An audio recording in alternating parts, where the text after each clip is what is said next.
Hey guys, you're through to the Dyslexic Entrepreneur. I hope you're all doing well. Thanks for coming back to me and having another look at one of my videos.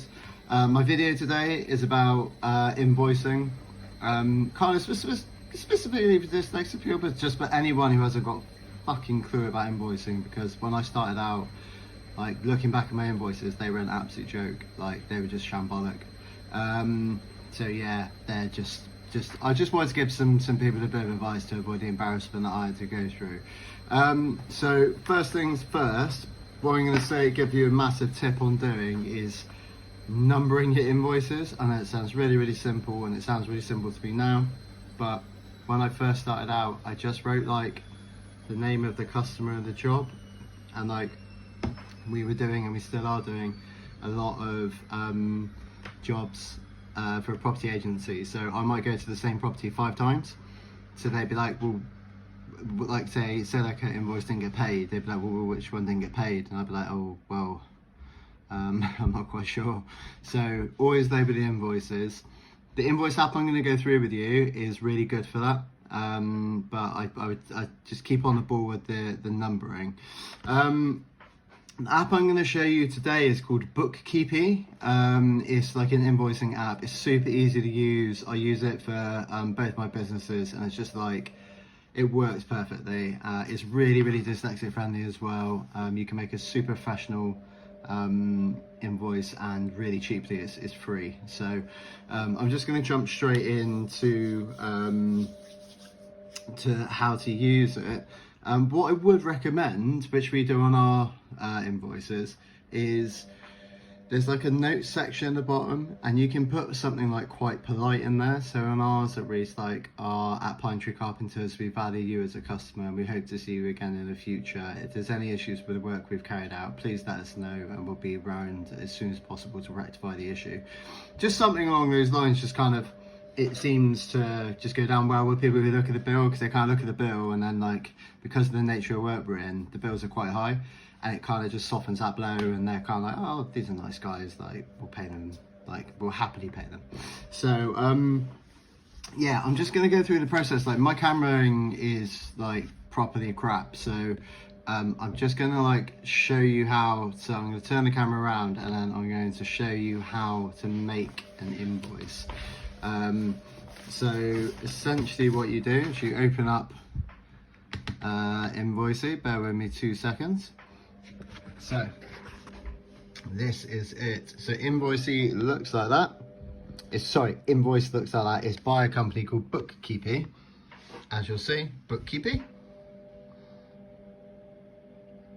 Nice and simple. All you gotta do, press, and then you've got this. In this top bar here is where you put your invoice number. So say this is going to be your number 1 invoice, put 001 dash, and then what I do is I copy and paste from the quote that I would give these people, or the works order, into there. Makes it nice and easy, and then when you finish, you just press click. Actually, we'll change that to trial. So you've got trial in there. Add customer. I've got customers saved, but if you want to create a new customer, you just put in their name, their email, their phone number.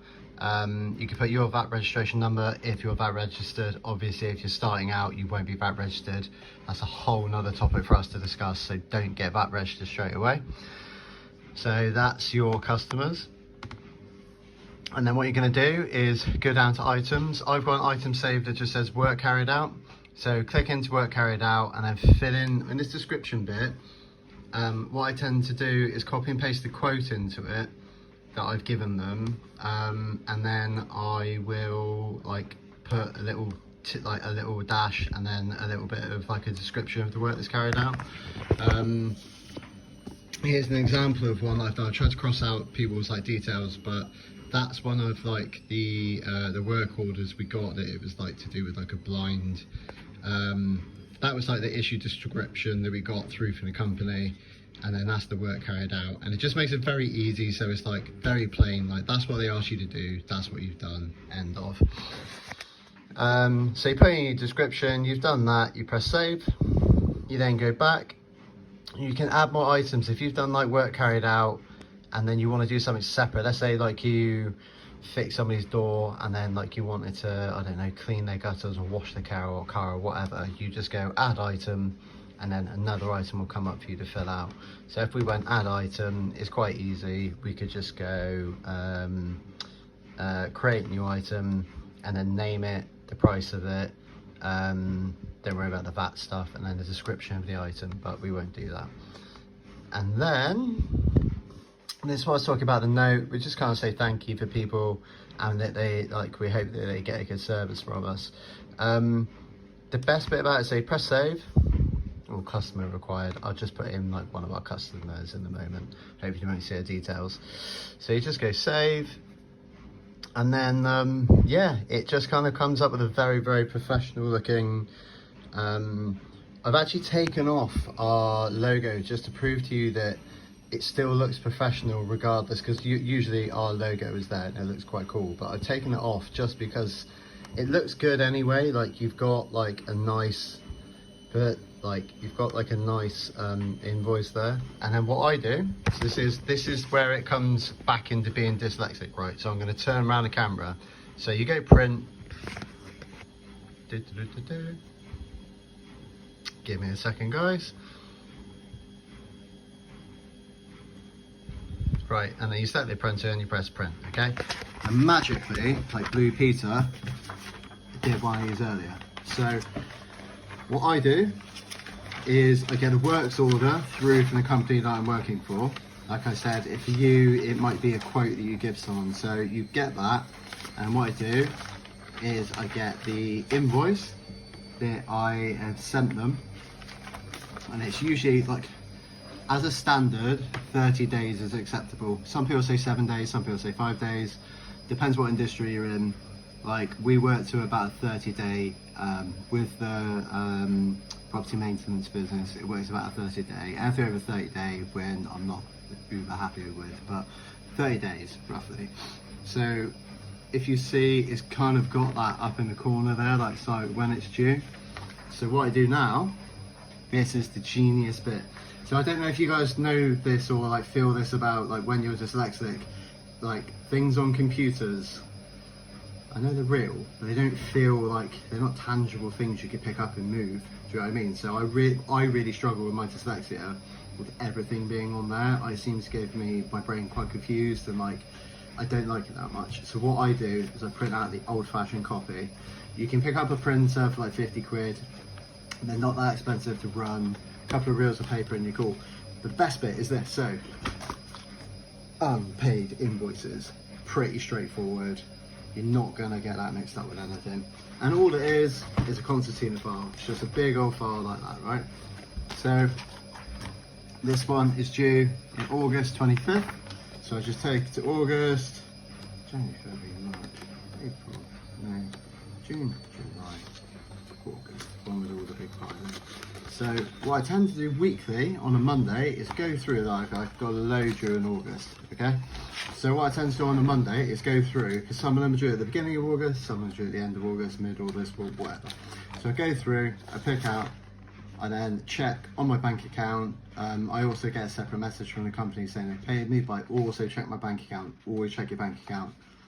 Can't tell you how many times the company's told me they paid me and they're talking absolute bollocks. So always make sure you check your bank account, all right?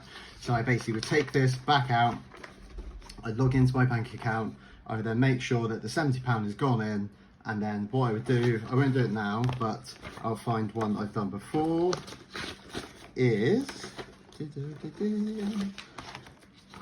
gonna love my handwriting, paid, right? That's all I put on it. I just put paid, or I put paid via check. And then what I tend to do with the ones that are paid is sometimes I just fold them up. Actually, most of the time I fold them up and put them back in where they were before. So that you know that the ones that are folded up are all dealt with. The ones that are unfolded, they still owe you money for. And that's pretty much it, guys. Like, it's really straightforward. Like, before I did this system, like I was getting ripped off because I just wasn't chasing money well enough, and like people were saying like, oh yeah, we paid you, and like I didn't really have like a point of reference to kind of go, oh no, you haven't. Like that's absolute bollocks.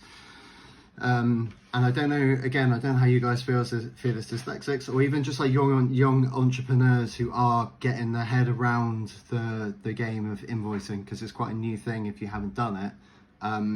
That system there works really, really well for me. I literally I know I'm on top of things, and I know every Monday check the paid invoices, see what's going on. If somebody hasn't paid me, I'm on the ass straight away, email them like, why hasn't this been paid? And then kind of giving them like a 3-day notice, just being like, you're overdue, within 3 days I'll send you another message.